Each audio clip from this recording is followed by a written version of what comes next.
And she held the little rabbit close in her arms and flew with him into the wood.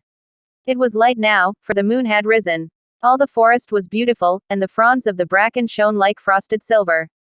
In the open glade between the tree trunks the wild rabbits danced with their shadows on the velvet grass, but when they saw the fairy they all stopped dancing and stood round in a ring to stare at her. "I've brought you a new playfellow," the fairy said.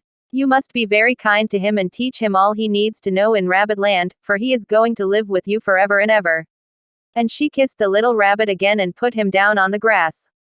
"Run and play, little rabbit," she said. But the little rabbit sat quite still for a moment and never moved.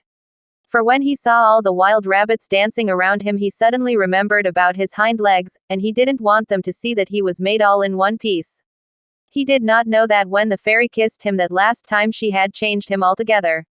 And he might have sat there a long time, too shy to move, if just then something hadn't tickled his nose, and before he thought what he was doing he lifted his hind toe to scratch it.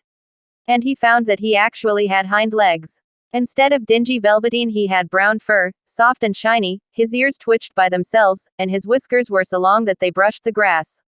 He gave one leap and the joy of using those hind legs was so great that he went springing about the turf on them, jumping sideways and whirling round as the others did, and he grew so excited that when at last he did stop to look for the fairy she had gone. He was a real rabbit at last, at home with the other rabbits. Autumn passed and winter, and in the spring, when the days grew warm and sunny, the boy went out to play in the wood behind the house. And while he was playing, 2 rabbits crept out from the bracken and peeped at him. One of them was brown all over, but the other had strange markings under his fur, as though long ago he had been spotted, and the spots still showed through. And about his little soft nose and his round black eyes there was something familiar, so that the boy thought to himself, "Why, he looks just like my old bunny that was lost when I had scarlet fever." But he never knew that it really was his own bunny, come back to look at the child who had first helped him to be real.